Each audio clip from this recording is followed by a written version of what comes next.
മോനെ, അച്ഛൻ ഹോസ്പിറ്റലിലാ. അയ്യോ, എന്തു പറ്റി? പെട്ടെന്ന് സുഖമില്ലാതായി. ഇപ്പൊ ഭേദമുണ്ട്. എന്താ അമ്മ എന്നെ ഒന്ന് വിളിച്ച് പറയാറുന്നത്? ഞാൻ വരുമായിരുന്നല്ലോ. മോൻ വരണം, അതിനു വേണ്ടിയാ ഞാനിപ്പോ വിളിച്ചത്. നാളെ ഫിദ മേഡത്തിനോടും രാധികയോടും ഇവിടെ വരാൻ അച്ഛൻ പറഞ്ഞിട്ടുണ്ട്. അവരിവിടെ വരുമ്പോ മോൻ കൂടി അവരോടൊപ്പം ഉണ്ടാവണമെന്ന് അച്ഛൻ പറഞ്ഞു. എന്താ കാര്യം അമ്മേ? ഒരു തെറ്റും ചെയ്യാത്ത രാധിക മോളോട് അരുതാത്തത് ചെയ്തു പോയി എന്ന കുറ്റബോധത്തില അച്ഛൻ. അത് തിരുത്തണം. നിങ്ങൾ രണ്ടുപേരെ ഒന്നിച്ചു നിർത്തി സംസാരിക്കണമെന്നാ അച്ഛൻ പറഞ്ഞത്.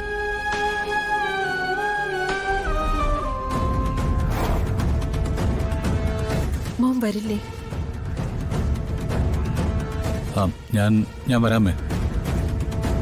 രാധികയോട് അച്ഛന് സുഖമില്ലാത്ത കാര്യം പറഞ്ഞായിരുന്നോ? ഇല്ല, ഫിദ മേഡം പറഞ്ഞോളും. അപ്പ അറിഞ്ഞാ മതി. ശരിയമ്മേ, അവരവിടെ എത്തുമ്പോ ഞാൻ അവിടെ ഉണ്ടാവും. ശരി മോനെ.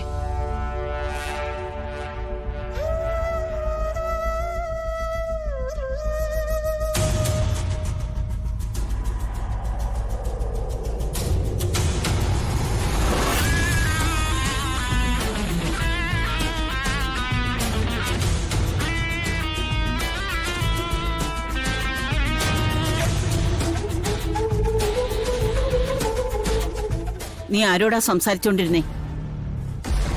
വരുണിനോടല്ലേ? അതെ.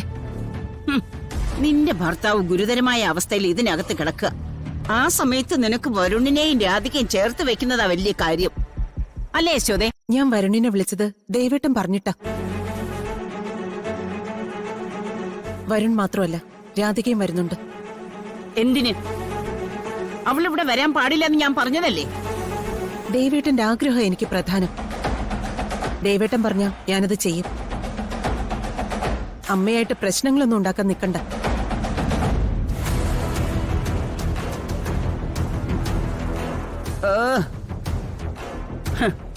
അപ്പോ ആശുപത്രി കിടന്നുകൊണ്ട് തന്നെ തീരുമാനങ്ങൾ എടുക്കാനാണ് ഉദ്ദേശം. പ്രിയങ്ക മോളെ വിളിച്ച് പറയണ്ട. അവിടെ ഇങ്ങോട്ട് വന്ന പ്രശ്നോ? വരാനുള്ളവരൊക്കെ വരട്ടെ. അതെങ്ങനെയാ തടയേണ്ടതെന്ന് എനിക്ക് നന്നായിട്ടറിയാം. അച്ഛൻ അങ്ങനെ ഒരു തീരുമാനം എടുത്താൽ പിന്നെ ഈ ലോകത്ത് ആർക്കും എന്നെയോ രാധികയോ തടയാനാവില്ല. പാവം അച്ഛൻ്റെ അനുഗ്രഹം കിട്ടുമ്പോഴെങ്കിലും അയാളൊന്ന് സന്തോഷിക്കട്ടെ.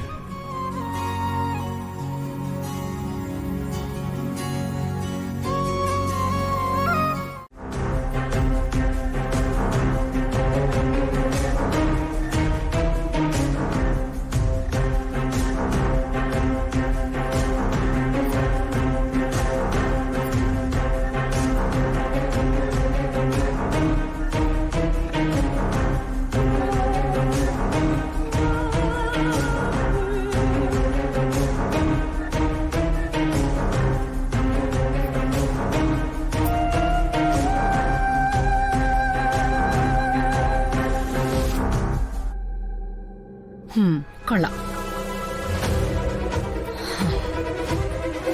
അമ്മ ഇനി ഇതൊന്നും അണിയാൻ പോകുന്നില്ല. എല്ലാം ഒരുപാട് വില പിടിച്ചതാ. ഇതൊക്കെ ഇനി മോളിട്ടാ മതി. അമ്മ അത് കണ്ട് ആസ്വദിച്ചോളാം. എനിക്കിതൊന്നും വേണ്ട അമ്മ. എനിക്ക് ഈ വീട്ടിലെ ഏറ്റവും വലിയ ആഭരണം എന്റെ അമ്മയുടെ സ്നേഹവും.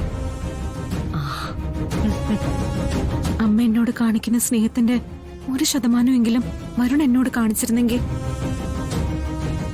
ഈ ലോകത്തിലെ ഏറ്റവും സന്തോഷമുള്ള പെണ്ണായിരുന്നേനെ ഞാൻ. അവൻ തിരിച്ചു വരട്ടെ മോളെ. അച്ഛനോട് പറഞ്ഞ് നിങ്ങൾക്ക് രണ്ടുപേർക്കും ഒരു ഫോറിൻ ടൂർ അറേഞ്ച് ചെയ്യുന്നുണ്ട്. ഒരു വിദേശയാത്ര പോയി കുറച്ചു നാൾ അവിടെ നിൽക്കുമ്പോ സ്വന്തം കുടുംബത്തിന്റെ അന്തസ്സ് നോക്കാതെ അവന്റെ മുത്തശ്ശിക്ക് എങ്ങനെയാ ഇങ്ങനെ പെരുമാറാൻ കഴിയുന്നത്? ഞാൻ അവന്റെ കൂടെ നിൽക്കുന്നതേ അവന്റെയും രാധികയുടെ ഭാഗത്ത് സത്യം ഉള്ളതുകൊണ്ടാ. കണ്ടോ അമ്മേ, ഈ മുത്തശ്ശി എല്ലാത്തിനും കാരണം. മുത്തശ്ശി എല്ലാം ചെയ്യിക്കുന്നെ. അതേടി മോളെ, ഞാൻ തന്നെയാ ഇവരെ കൊണ്ട് ഇതൊക്കെ ചെയ്യിക്കുന്നത്. അല്ല, ഇനി ഇപ്പൊ വരുണിനെ നിനക്ക് സ്വന്തമാക്കി വേണമെങ്കിലേ നിനക്ക് എന്തെങ്കിലും യോഗ്യതയുണ്ടോന്ന് എനിക്ക് തോന്നണ്ടേ? എന്താ നിന്റെ യോഗ്യത? അതൊന്ന് പറഞ്ഞാട്ടെ. അമ്മ വെറുതെ പ്രിയങ്ക വിഷമിപ്പിക്കണ്ട. ഒരായുസ് മുഴുവൻ വിഷമിക്കാനുള്ള കാര്യങ്ങളെ നിന്റെ മുമ്പിലിരിക്കുന്ന ഇവള് ചെയ്തിട്ടുണ്ട്. ഇപ്പൊ നിന്റെ മുമ്പിൽ വന്നിരുന്ന് ഇവള് കരയുമ്പോഴേ നിനക്കതൊന്നും മനസ്സിലാവില്ലായിരിക്കും. പക്ഷേ ഇവളുടെ കള്ളത്തരങ്ങൾ മുഴുവനും എനിക്കറിയാം. നീ കുറിച്ചു വച്ചോ പത്മിനി, എന്റെ വരുണും രാധിക മോളും ഒന്നിച്ചിരിക്കും. അവരെ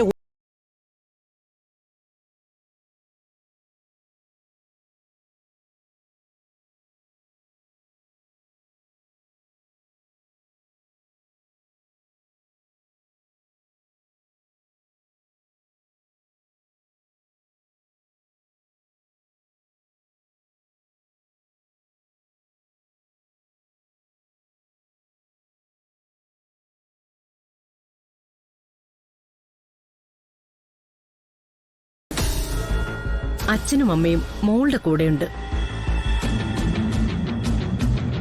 നീ ചിന്തിക്കുന്ന കാര്യങ്ങളെ നടക്കൂ. അമ്മ അത് നടത്തി തന്നിരിക്കും.